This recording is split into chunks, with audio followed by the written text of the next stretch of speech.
அதில் எழுதப்பட்டிருக்கிறது, விரல்களில் கட்டி இதயத்தின் பலகையில் எழுது. Other word, learn it. Learn. இன்னைக்கு ஒரு குறிப்பிட்ட அளவுக்கு வந்தவுடனே ஒரு திருப்தி, எனக்கு எல்லாம் தெரியும் இல்லை என்பானவர்களே. அவருடைய சொல்லுகிறார், அவரை அறியும்படி இன்னும் ஆசையாய் தொடர்கிறேன்.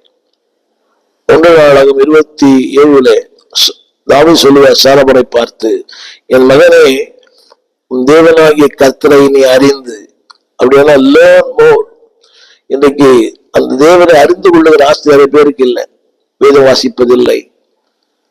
அதற்கிட்ட இந்த தின தியான நூட்கள், ஆவிக்குரிய புத்தகங்களை படிக்கிற மக்கள் மிக குறைவு.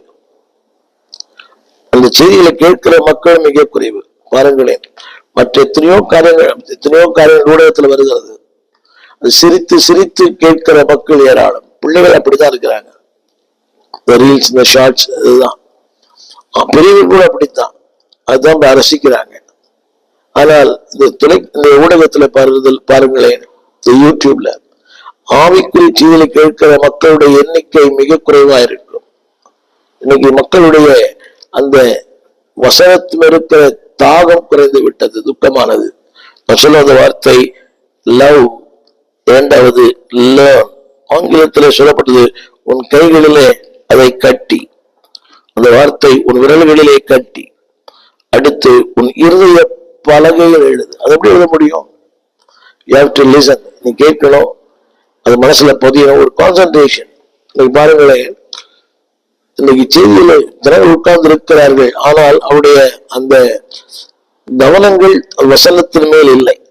அநேக இடத்துல பார்க்கிறேன். ஏராளமான ஊழியர் கூடைகளை பேசுகிறேன். இன்னைக்கு ஜனங்கள் சொல்றாங்க, அதாவது ஒரு பிரசங்கம் நன்றாக இருக்கிறது என்றால் அது பிரசங்கியாரை பொறுத்து அல்ல, கேட்கும் விதத்தை பொறுத்து. சொல்லுவாங்க, நீ சூப்பரா பேசுறீங்க, ஒரே பிரசங்கம் தான். சூப்பரா பேசுறது அல்ல அதனுடைய பொருள்.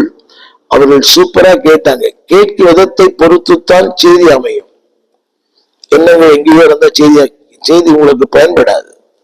இரண்டு பிள்ளையே, லவ் காட், கர்த்தருடைய வார்த்தை எங்கு பேசப்படுகிறதோ, உடைய எண்ணம், உடைய ஆவி, உடைய ஆத்துமா, சரீரம் மூன்றும் அதை நோக்கி இருக்கட்டும். வேறு சிந்தை வேண்டாம், வேறு எண்ணங்கள் வேண்டாம், வேறு நோக்கங்கள் வேண்டாம். Love God's word. அதாவது வசனத்தை கேட்கதில் எப்ப போர் அடிக்கிறதோ அவர் சரியான ரட்சிப்புக்குள் இல்லை என்று அர்த்தம். ரட்சிப்புக்குள் இருக்கிறவனுக்கு எவ்வளவு வசனம் பேசினாலும் அது இனிக்கும். என்னுடைய அனுபவம். வசனத்தை அதாவது